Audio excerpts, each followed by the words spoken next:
Dzień dobry.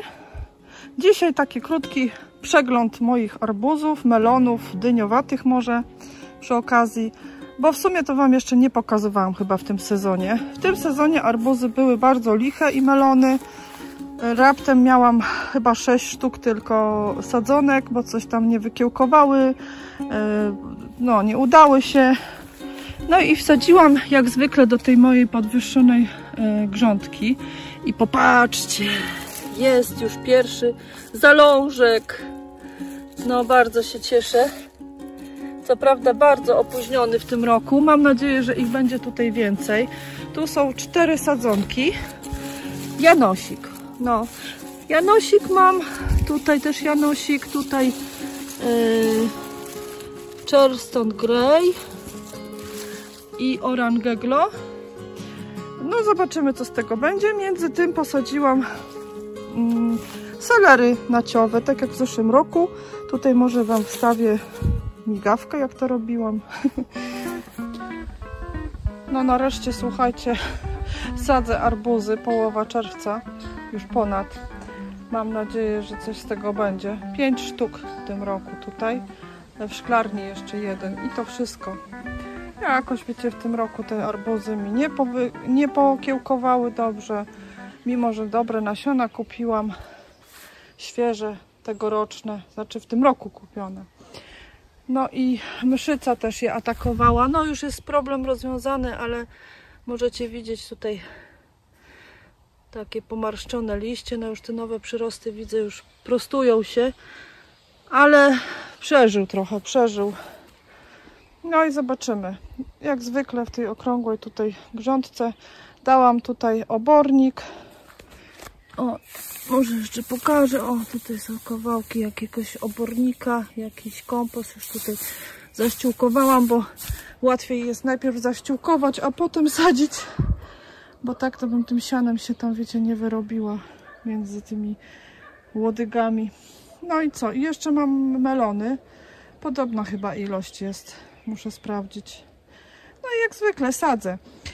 Ja robię tak, że wiecie, ten dołek robię większy i dosypuję trochę takiej ziemi marketowej albo jakiejś takiej, żeby ona była leciutka, próchnicza, bo ja zauważam, że jak sadzę w taką gliniastą, mokrą, to czasami lubi zgnić. I sadzę tak, wiecie, aż no, nawet dotąd za te liścienie, żeby ta cała taka goła łodyga była pod ziemią albo przykryta siankiem, bo czasami właśnie się tak zdarza, że jak tak bym posadziła, to tutaj słońce będzie prażyć w tą łodyżkę i może pęknąć ta łodyga, taka się zrobi, wiecie, biała, papierowa, wyschnie, zdrewnieje. Dlatego ja właśnie tak zawsze robię, że przykrywam albo siankiem, albo właśnie w kopię głębiej, bo dyniowate puszczają korzenie na całej długości łodygi. No także się zabiorę się teraz za pracę. Co prawda one już, wiecie, trochę są zahartowane, bo stały cały czas w szklarni, a teraz już na zewnątrz chyba z 2 tygodnie. No tam po tych, wiecie, takich czerwcowych przymrozkach. To już stały sobie normalnie na dworze, bo lepiej te mszyce się likwiduje na dworze. Ja zauważyłam, niż w szklarni. Na dworze jakoś, na zewnątrz, nie wiem jak to, nie? Na dworze, na polu, na zewnątrz. Są takie warunki, że te mszyce mają gorzej, jest dość dużo drapieżników, pająków, jakichś takich, wiecie, owadów, które się żywią tymi mszycami. No i jakoś tak wszelkie, czy przędziorki, czy mszyce, to jakoś tak zauważam na zewnątrz, lepiej mi zwalczyć. Albo się same zwalczają, bo biedronki na przykład. Tutaj Wam pokażę, jak pomidora właśnie obsiadły. Już są larwy biedronek, bo w szklarni miałam mszyce no i one niestety na prawie wszystkich sadzonkach były. No i teraz powiem Wam tak. W tej donicy ja co roku daję obornik, dużo kompostu. Dałam tutaj jeszcze ten nawóz Apple Active. Tu Wam wyświetlę, bo nie pamiętam tej nazwy, ale to właśnie przy no, sadzeniu.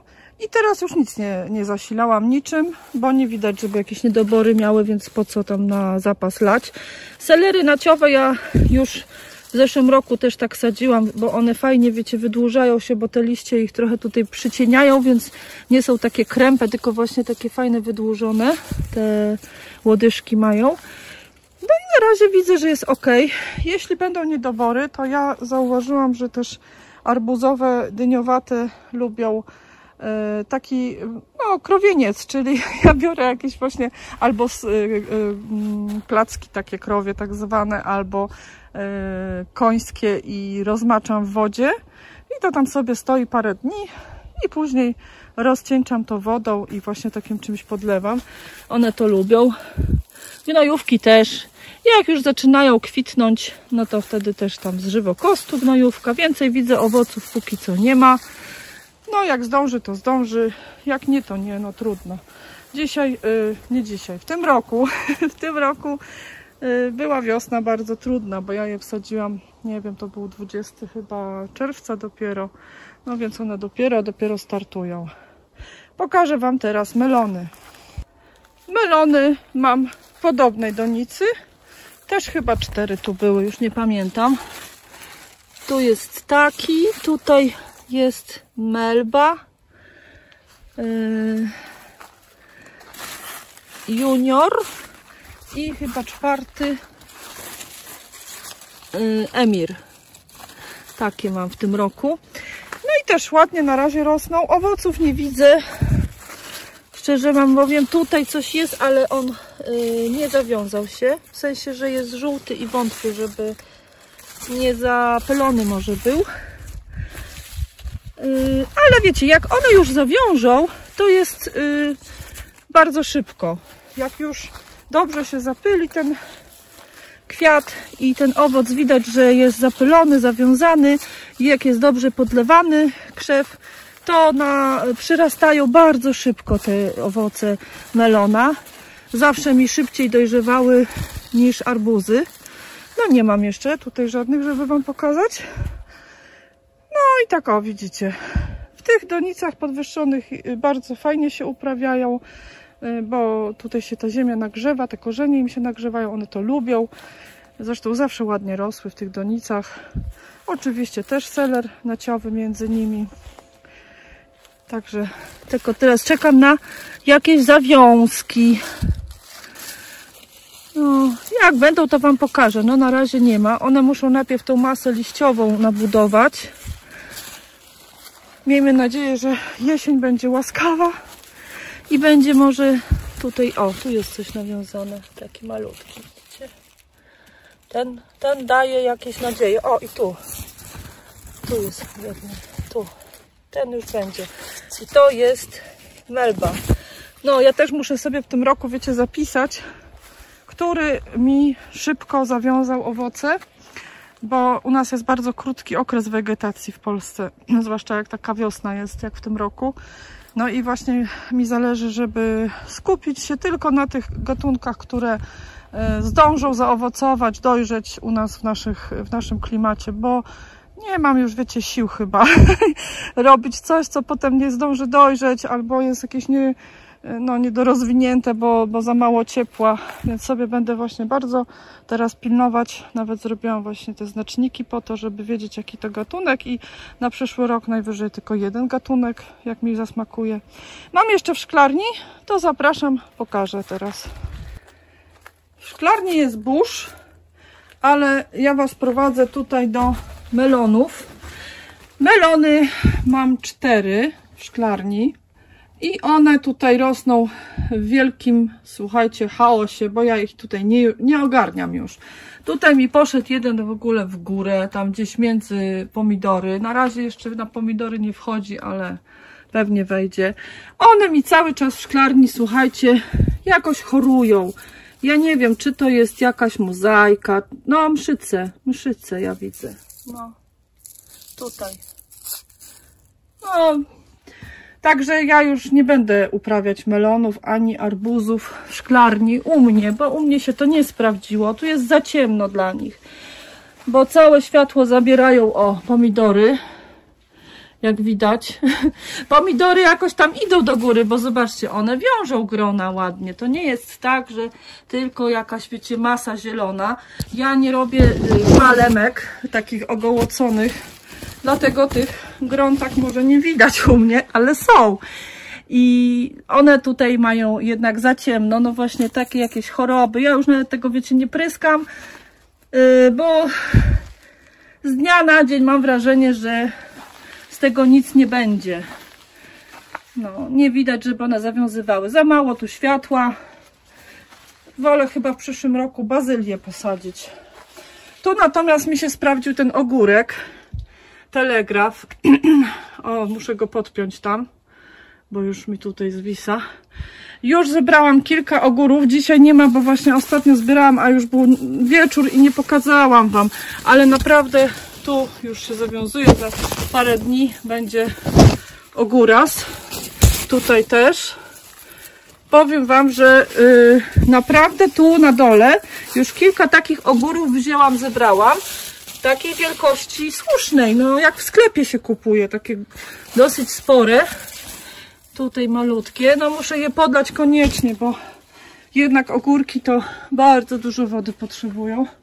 Zresztą po pomidorach też widać, że takie oklapnięte. I jeszcze wam pokażę arbuza, tylko może tutaj pójdę, bo on z tej strony widocznie. O, zobaczcie, jakie piękne grona zawiązane. Także to nie jest tak, że tylko liście są u mnie. O, tu jest ten arbuz. Już mi tu na ścieżkę wychodzi. No i też macie porównanie, jakie piękne liście były tego arbuza tam na zewnątrz. A tutaj on i choruje, jakieś ma plamy. Także ja nie wiążę, no muszę go tutaj puścić, bo nie mogę przez ścieżkę, bo nie będę mogła przechodzić. No ale jest ewidentny brak światła, może jakichś składników, może to, co pomidory dostają, jemu nie odpowiada, nie wiem. To był eksperyment. Trochę miałam cichą nadzieję, że on się gdzieś, wiecie, będzie tam na dole piął, ale niestety jest za ciemno. Tutaj mi dobrze rośnie bazylia, trzcina, papryki. Patrzcie, coś się stało z paprykami. One jak dostały tych mszyc, to już tak zostały pomarszczone liście. Ja je wsadziłam tutaj przy tym oknie południowym, bo miałam nadzieję, że trochę będą miały tu światła. Jakaś tam próbuje kwitnąć, ale one, te liście mają jakieś chore, jakieś takie, nie wiem, zdeformowane. Może to jest dalej mszyca, ale ja już niczym nie będę pryskać tutaj. Po prostu wiem, że kolejny rok potwierdził, że papryka w szklarni u mnie nie wychodzi. Wychodzi bazylia, tak jak widać. Więc nie wiem, w przyszłym roku może bazylia, las bazylii.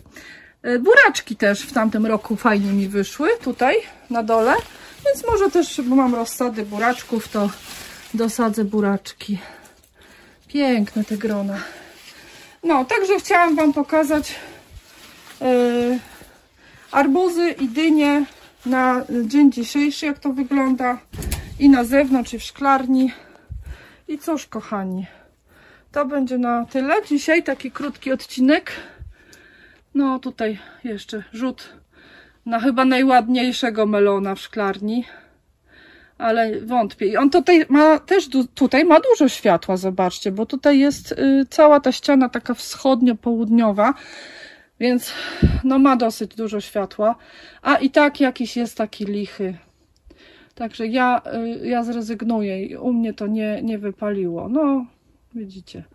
Może jakbym miała drugą szklarnię i tam tylko melony jakieś.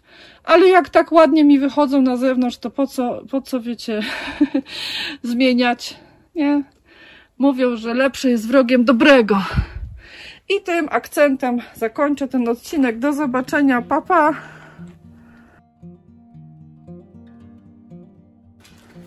No a teraz przygotowuję grządkę pod melony, ale chciałam wam pokazać ciekawostkę. Widzicie te czarne granulki? To nie jest nawóz, chociaż w sumie to jest nawóz. To są odchody tych kruszczyc, tych pędraków kruszczycy, ponieważ tutaj widzicie jest bardzo dużo takiego drewna spróchniałego. Siano było i To było wypełnione dotąd w zeszłym roku, a tu był kompost dany, wiecie, ja tak zawsze tak daję kompost, obornik. I one przez zimę tak to pięknie przerobiły. I zobaczcie, no super to wygląda, jak jakiś granulat, humus. Pewnie jakby to rozpuścić, to byłoby takie jak humus. No na pewno to są one, ponieważ ich jest tu bardzo dużo, jak tutaj się ręką, tak teraz jest bardzo tu sucho, ale jak ja będę teraz przebierać, o tutaj zasuszona, dorosły owad. Jak ja tu będę przebierać, to one się objawią, bo ja tutaj już trochę widziałam ich. Ja je w tym roku wybieram, wiecie, na kompost daję jednak, bo ja zauważyłam, że one wabią, o tutaj też, one wabią mi krety na grządki, bo są przysmakiem kretów i wybieram je i zanoszę na kompost. Tam też przerabiają, mają co robić. No susza jest, widzicie, to nawet one tutaj nie chcą chyba siedzieć. Zrobiły co miały, chyba że no bardzo dużo jest takich dorosłych tutaj martwych. O, tu akacja mi wybija. Akacja była tam, rosła, ja wiem, 5 metrów. I te korzenie właśnie są wszystkie tutaj jeszcze w moich grządkach. W tej i aż doszła tutaj. No więc ja to dzisiaj będę wykopywać i ją na pewno likwidować. Wiecie, ja w ogóle mam wrażenie, że akacja to jest taki jeden wielki twór. Wydaje się, że to są jakieś tam drzewa, ileś drzew. O, tam nawet widać, to są akacje, odrosty, bo tu była ścięta taka ogromna akacja i tam właśnie one, gdzie korzenie miały. O, tu patrzcie, kolejna martwa. No, jak na złość teraz się nie chcą pokazać, ale tego naprodukowały, jejku. No coś niesamowite. No, będę miała teraz tutaj żyzną ziemię. A to są ciekawe takie, tak jakby ich kokony. Pełno takich jest kuleczek. O, to jest właśnie jej korzeń.